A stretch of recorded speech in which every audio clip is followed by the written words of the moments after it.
প্রিয় বন্ধুরা, সেই 3 আরব বাদশাহ কারা হবেন যারা খানা কাবার নিচে সমাহিত করা ধনভাণ্ডার বের করবে, আর এই বাদশার উপর কী ধরনের আযাব নেমে আসবে? নবী করিম সাল্লাল্লাহু আলাইহি ওয়াসাল্লামের হাদিসে কিয়ামত এবং কিয়ামতের নিকটবর্তী সময় সম্পর্কে অনেক ভবিষ্যৎবাণী বিদ্যমান রয়েছে। সম্প্রতি এমনই একটি ভবিষ্যৎবাণী সামনে এসেছে যা আমাদের মন ও মস্তিষ্ককে নাড়িয়ে দিয়েছে, আর আমরা এটা ভাবতে বাধ্য হয়েছি যে খোদ আরবের মধ্য থেকেই কিভাবে এমন একটা ফিতনা মাথাচড়া দিয়ে উঠতে পারে যা স্বয়ং খানা কাবার ওপর আক্রমণকারী হয়ে যাবে। তবে এটি একটি বাস্তবতা এবং আমরা যে হাদিসটি নিয়ে কথা বলছি তা পাঠ করলে অনুমান করা যায় যে শেষ সময়ে আমাদের অর্থাৎ মুসলমানদের ঈমান কতটা দুর্বল হয়ে পড়বে।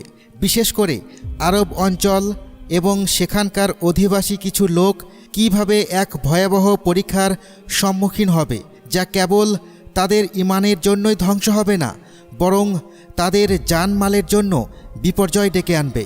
সেই আরব বাদশাহ কে হবে যে কাবার ওপর আক্রমণ করার চেষ্টা করবে, আর তখন ইমাম মাহাদি কিভাবে তাকে প্রতিরোধ করবেন?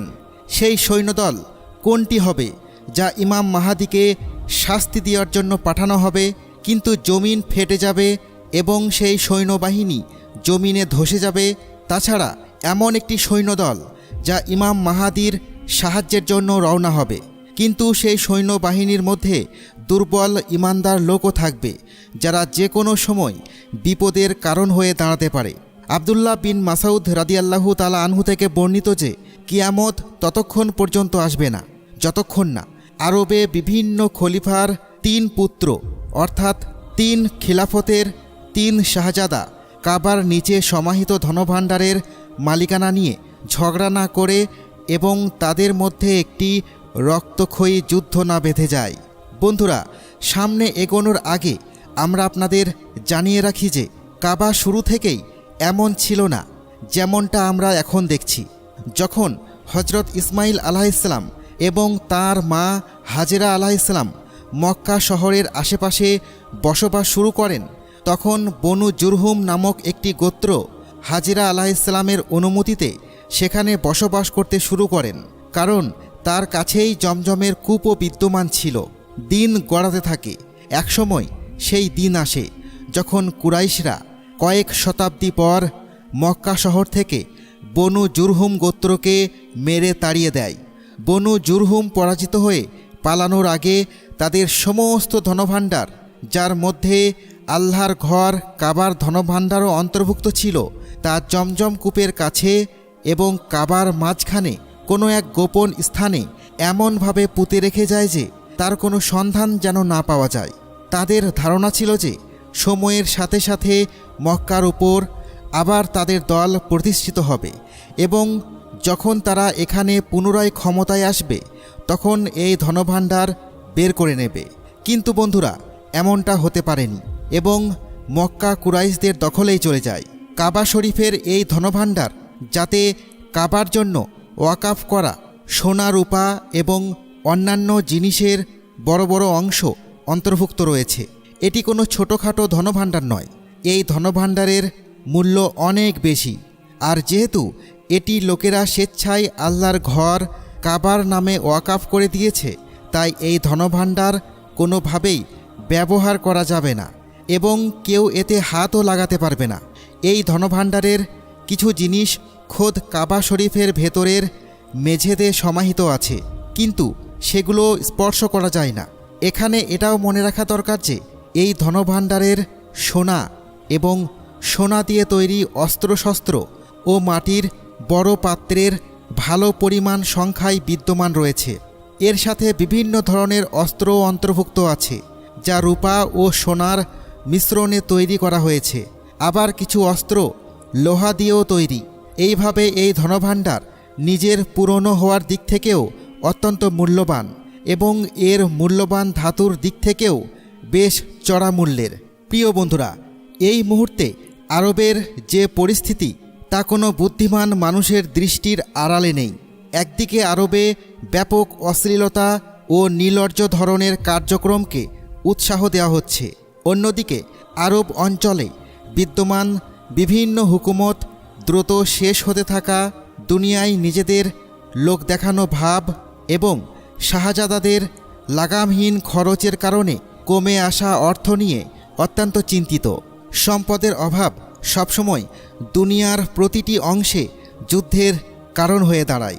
আর নবী করিম সাল্লাল্লাহু আলাইহি ওয়াসাল্লাম এই হাদিসে স্পষ্ট ইঙ্গিত বিদ্যমান রয়েছে যে আরব বিশ্বের মুসলিম সরকারগুলো সম্পদের ব্যবস্থা কোনো জায়েজ ও হালাল উপায়ে করার পরিবর্তে তারা কাবাতুল্লাহর ধনভাণ্ডারের ওপর নজর রাখবে এবং এভাবে খানা কাবায় পবিত্রতা নষ্ট করার চেষ্টা করবে।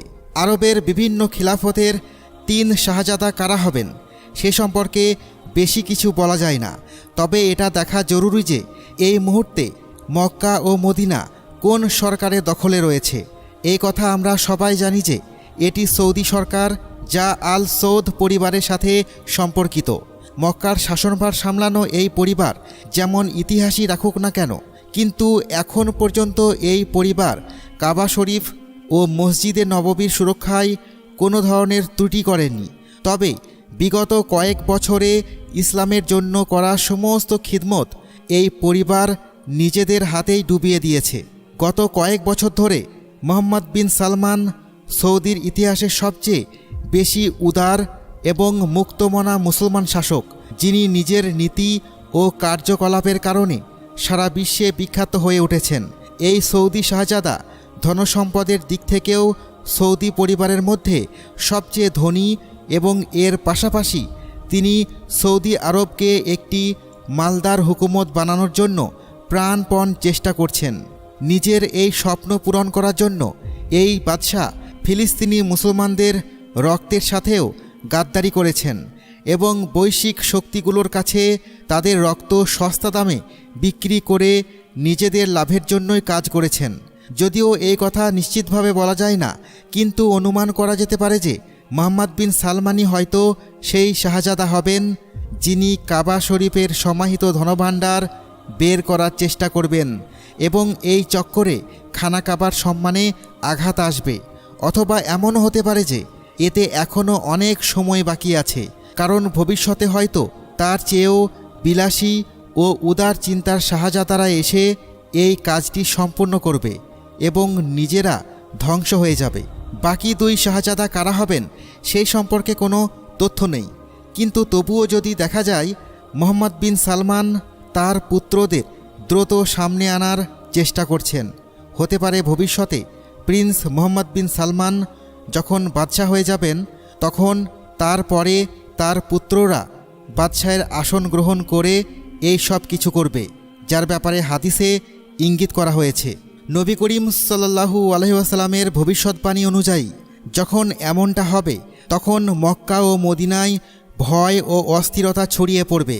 সেই সময় নবী করিম সাল্লাল্লাহু আলাইহি ওয়াসাল্লামের বংশ থেকে এক ব্যক্তি, যার নাম হবে মুহাম্মদ, তিনি মদিনায় উপস্থিত হবেন এবং এই ঘটনার পর মদিনা থেকে বের হয়ে মক্কায় চলে আসবেন।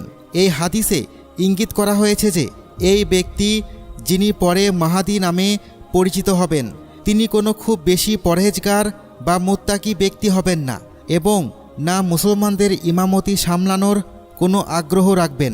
তার কিছু বৈশিষ্ট্যের কারণে মক্কায় উপস্থিত কিছু উলামায়ে কেরাম, যাদের আল্লাহ নিজের জ্ঞান থেকে দান করেছেন, তারা তাকে চিনে ফেলবেন এবং জোরপূর্বক মাকামে ইব্রাহিম ও রুকুনে ইয়ামেনির মাঝখানে ইমাম মাহাদির হাতে বায়াত গ্রহণ করবেন।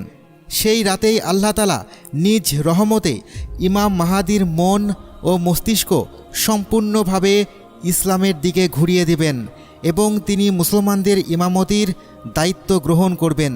পরের দিন ইমাম মাহাদির বাড়তে থাকা জনপ্রিয়তা দেখে ভয় পেয়ে আরবের মুসলমান এবং সিরিয়া থেকে আসা একটি সৈন্যবাহিনীর মধ্যে ঐক্য হয়ে যাবে, আর সিরিয়া থেকে আসা এই সৈন্যবাহিনী খুব দ্রুত মক্কার দিকে অগ্রসর হবে, যাতে ইমাম মাহাদি ও তার সাথীদের শাস্তি দেওয়া হয়। কিন্তু এই সৈন্যবাহিনীকে মরুভূমির ভয়ঙ্কর ঝড়ে আটকা পড়ে জমিনে ধসিয়ে দেওয়া হবে। এরপর সিরিয়ার লোকেরা একটি সৈন্যবাহিনীর রূপে পুনরায় মক্কার দিকে আসবে এবং ইমাম মাহাদির হাতে রুকুনে ইয়ামেনি ও মাকামে ইব্রাহিমের মাঝখানে বায়াত গ্রহণ করবে। এরপর পূর্ব দিক থেকে একটি সৈন্যবাহিনী যা খোরাসান থেকে বের হবে এবং কালো ঝান্ডার সাথে থাকবে, তারাও ইমাম মাহাদির সাহায্য ও সমর্থনের জন্য আসবে। আর ইমাম মাহাদির নেতৃত্বে এই সমস্ত সৈন্যবাহিনী একত্রিত হয়ে যাবে।